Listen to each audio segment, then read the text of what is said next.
तो दोस्तों, क्या आप भी एक 9th स्टैंडर्ड के स्टूडेंट है और आपके मन में भी कई सारे सवाल चल रहे हैं रिगार्डिंग योर स्टडीज कि किस तरीके से हम अपना सिलेबस कंप्लीट करें और किस तरीके से जल्दी जल्दी हम 10th स्टैंडर्ड में चले जाएं।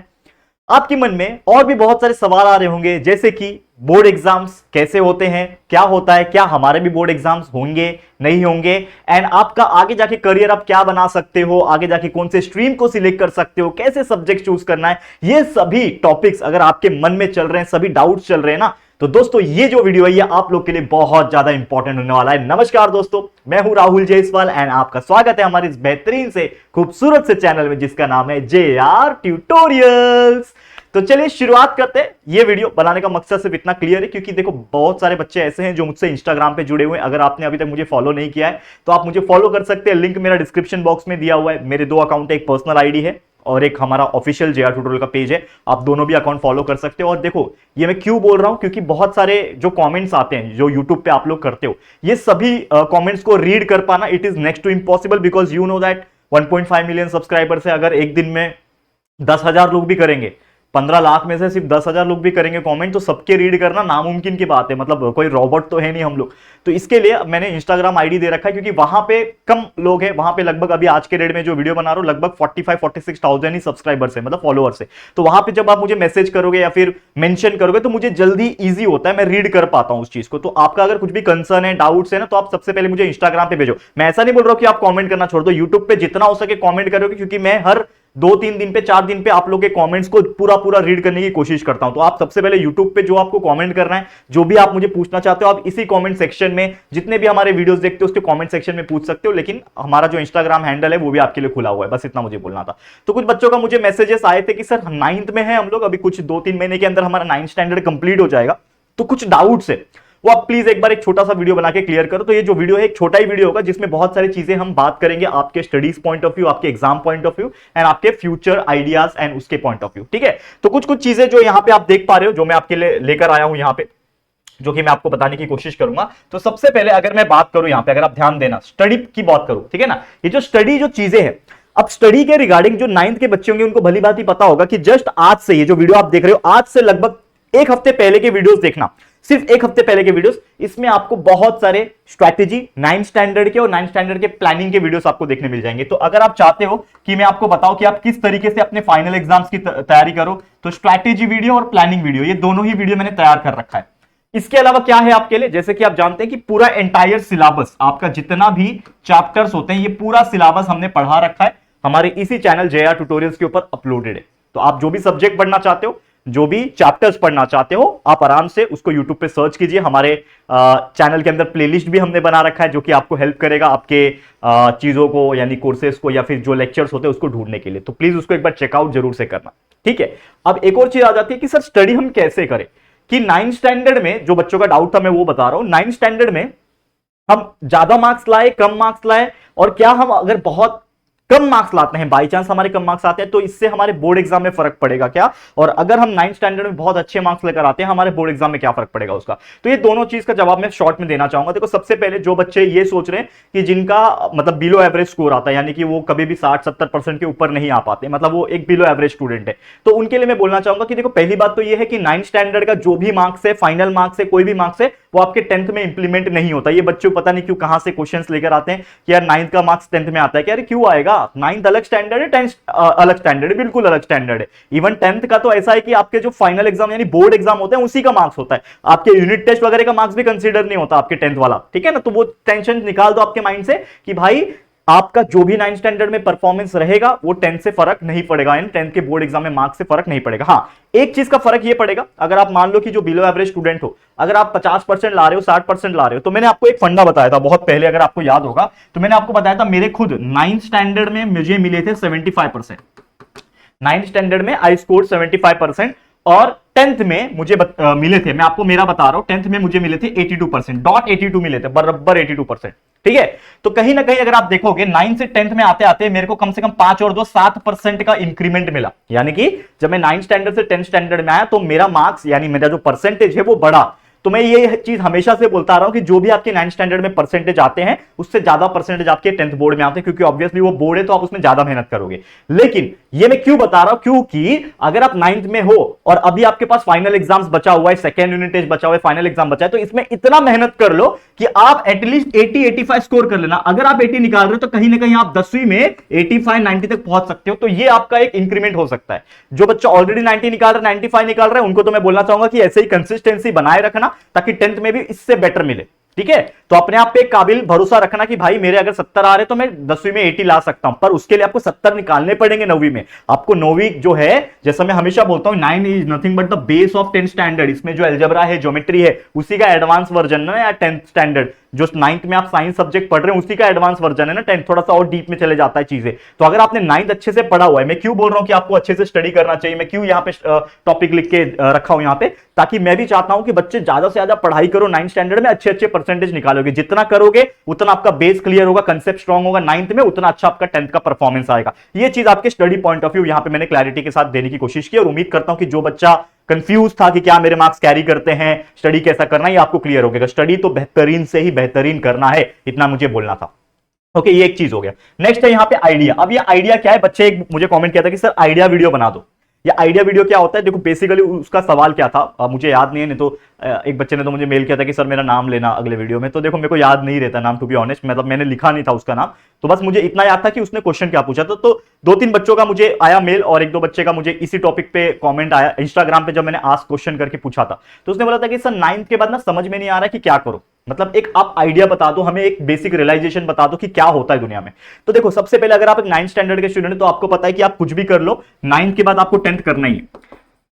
सिर्फ 1% ऐसे लोग होते हैं जो 9th के बाद 10th नहीं पढ़ते। 9th के बाद उनकी फैमिली बैकग्राउंड उतनी स्ट्रांग नहीं होती है, या फिर कुछ ऐसा हो जाता है, या फिर वो 9th में फेल कर जाते हैं, तो 10th में रेगुलर नहीं पढ़ पाते, वो 17 नंबर का फॉर्म भरते हैं। ठीक है ना, 17 नंबर फॉर्म बोलते हैं जिसको, जो होता है प्राइवेट या फिर करस्पॉन्डेंस से 10th का बोर्ड एग्जाम देना। कुछ बच्चे ऐसे होते हैं, मैं 1% 2% से ज्यादा मुझे नहीं लगता कोई होंगे। ठीक है, तो ये ऐसे बच्चे होते हैं जो 9th में फेल कर जाते हैं किसी कारणवश, फाइनेंशियल कंडीशन के कारण, या फिर और भी बहुत सारे रीजंस होते हैं, वो 10th स्टैंडर्ड में प्रॉपर रेगुलर नहीं जा पाते। तो उनके लिए क्या, देखो अभी भी आप 10th दो। मैं हमेशा से बोलता हूं, कोई भी बच्चा बोलता होगा अगर आपको, या फिर कोई भी बड़े लोग आके बोलते होंगे कि बेटा पढ़ाई लिखाई वेस्ट ऑफ टाइम है, स्टार्टिंग से बचपन से बिजनेस करना स्टार्ट कर दो, 25-30 साल के होते होते आप करोड़पति बन जाओगे। ये सब मोह माया है भाई, ये सब निकाल दो। पैसे के लालच में आओगे तो कहीं ना कहीं अपना एजुकेशन भी पीछे छोड़ जाओगे। सिर्फ 2-5% दुनिया में है जो नहीं पढ़ के भी अच्छा अचीव कर पाए हैं, लेकिन पढ़ाई इज द बेसिक नीड। जिस प्रकार खाना पीना और रहना, फूड क्लोथिंग एंड शेल्टर हमारे लिए बेसिक नीड है, आज के दौरान हमारे लिए एक और सबसे इंपॉर्टेंट बेसिक नीड बन गया लाइफ जीने का, वो है स्टडी, एजुकेशन। एजुकेशन नहीं है तो आप शायद उतना अच्छा नहीं कर पाओगे अपने लाइफ में, लेकिन अगर एजुकेशन है आपके साथ, अगर कुछ चीज अनहोनी भी होती है तो आपके पास वो पोटेंशियल रहेगा, because you have the education. आपके पास कोई भी दौलत, शोहरत, पैसा, रुतबा, हर एक चीज कोई छीन सकता है आपसे, लेकिन आपका जो पढ़ाई है, आपका जो एजुकेशन है, आपका जो नॉलेज है ना, वो आपसे कोई नहीं छीन सकता। इसीलिए मैं आपको बोलता हूं कि बेटा 9वीं में हो तो 10वीं के ऊपर फोकस करना शुरू कर देना अभी से। ठीक है, तो आपको आना है। अब आइडिया इससे क्या जनरेट हो सकता है, देखो 10th में जब आओगे आप, 10th में आने के बाद ना आपके दिमाग में एक चीज क्लियर हो जाना चाहिए, क्या आने के बाद, कि भाई मुझे 10th में बोर्ड एग्जाम में अच्छे मार्क्स निकालने। लेकिन 10th के बाद क्या, ये भी बच्चों के अंदर ना 1 साल पहले से होना चाहिए।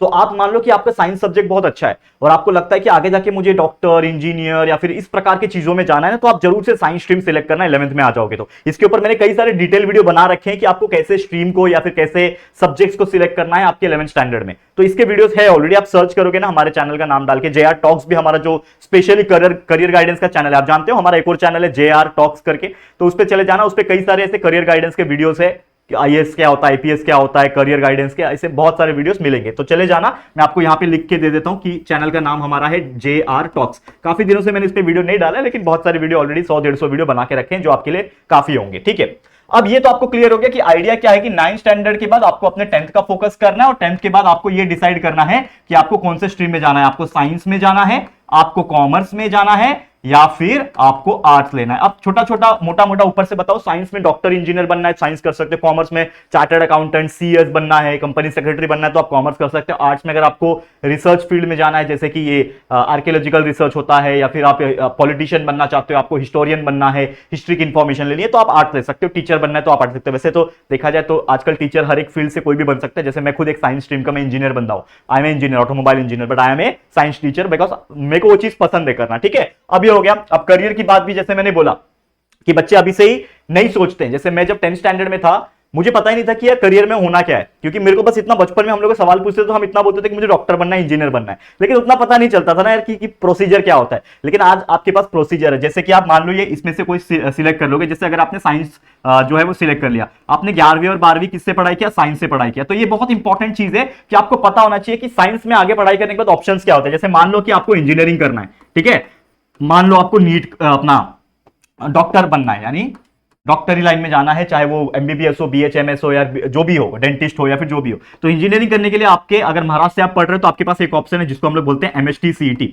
ये कॉम्पिटिटिव एग्जाम से, इसमें जितना अच्छा स्कोर करोगे एमएसटी सीईटी, मैं आपको अभी से बता रहा हूं, बहुत सारे ऐसे स्टूडेंट होंगे आप में से जिनको नहीं पता होगा, लेकिन ये वीडियो बनाने का मकसद सिर्फ इतना है कि आपको एक बेसिक आइडिया लग जाए कि दुनियादारी है क्या, आगे जाके आपको क्या करना है। अभी तो करना ही है, 9th स्टैंडर्ड में पूरा सिलेबस हमने पढ़ा रखा है, तो वीडियोस तो आई, आपको वो तो पढ़ना ही पढ़ना है, लेकिन आगे जाके आपको और भी बहुत सारी चीजें आपके दिमाग में चल के, मतलब रख के चलनी है, ठीक है ना। तो एमएसटीसीटी हो गया। इसके अलावा अगर मैं बात करूं, आपको पता है हमारा एक और एग्जाम होता है जिसको बोलते हैं हम लोग ज्वाइंट इंजीनियरिंग एग्जामिनेशन, जेडब्ल्यू जो होता है, ठीक है, ये आपको ध्यान में रखना है। तो इससे आप अच्छे अच्छे कॉलेजेस में जा सकते हो, खासकर जेई जो होता है, जेडब्ल्यू जिसको बोलते हैं। तो ये एक ऐसा एग्जाम है जिसको अगर आप अच्छा स्कोर करते हो, फिर जेई मेंस, जेई एडवांस जो होता है, वो क्लियर करने के बाद आप आईआईटी तक जा सकते हो। और एक बार आपने आईआईटी में एडमिशन ले लिया, अगर आप आईआईटी से इंजीनियरिंग कंप्लीट करोगे तो आपके पास जो जॉब्स आएंगे वो इतनी भारी भरकम वाली पैकेज वाली जॉब रहेगी कि आप करोड़पति बन सकते हो आगे जाके। तो ये बहुत अच्छी चीज है। डॉक्टर बनना चाहते हो आप, तो डॉक्टर में जाने के बाद आपको पता है एक बहुत ही अच्छा फील्ड है जिसको मतलब एक अच्छा एग्जाम है जिसको बोलते हैं नीट, ठीक है। तो नीट एक ऐसा एग्जाम है जो आपका इंटेलिजेंस लेवल एंड बहुत सारी चीजें जो कॉमन एडमिशन प्रोसीजर होता है उसको टेस्ट करके आपको एडमिशन देता है। अच्छे अच्छे जो मेडिकल कॉलेजेस होते हैं उसमें एडमिशन लेता है। अगर आपको बहुत अच्छे कॉलेज मिल जाते हैं तो ऑब्वियसली आप बहुत अच्छे डॉक्टर बन सकते हो। तो ये कुछ चीजें हैं जो मैंने बेसिक इंजीनियर डॉक्टर के लिए बनाया, लेकिन ऐसे कई अनगिनत चीजें होती है जिसके ऊपर वीडियोस मैंने कई सारे हमारे जो करियर गाइडेंस वाले चैनल है जिसका नाम क्या है, जेआर टॉक्स, ये स्पेशल चैनल है हमारा, इस पे हमने बना रखा है। प्लीज एक बार चेकआउट जाके कर लेना, आपको मिल जाएगा। आपको आर्मी ऑफिसर बनना है, कोई फीमेल होगी जिसको डॉक्टर डेंटिस्ट बनना है, वो आर्मी में जाना चाहती है, नेवी में जाना चाहती है, कोई पायलट बनना चाहता है, कोई इंजीनियर बनना चाहता है, कोई यूपीएससी में आईएएस आईपीएस ऑफिसर बनना चाहता है, ऐसे कई अनगिनत टॉपिक्स हमारे इस चैनल पे हमने बना रखे हैं। आप प्लीज एक बार चले जाना, मैं ज्यादा इलाबोरेट नहीं कर पाऊंगा, नहीं तो ये वाला वीडियो बहुत लंबा हो जाएगा, ठीक है ना। अब लास्ट है टॉपर कैसे बनना है। ये बच्चों का सवाल था कि सर टॉपर कैसे बनना है। अनगिनत वीडियो इसी चैनल जेआर कॉलेज अपना क्या बोलते हैं इसको, जेआर ट्यूटोरियल के ऊपर और जेआर टॉक्स के ऊपर भी हमने बना रखा है, लेकिन फिर भी थोड़ा सा कुछ टिप्स देना चाहता हूं। मेरी तरफ से जो टिप्स है वो आपको मैं बताना चाहूंगा। टिप देखो, सबसे पहले टिप्स क्या होता है, वक्त के पहले अपना सिलेबस कंप्लीट करना।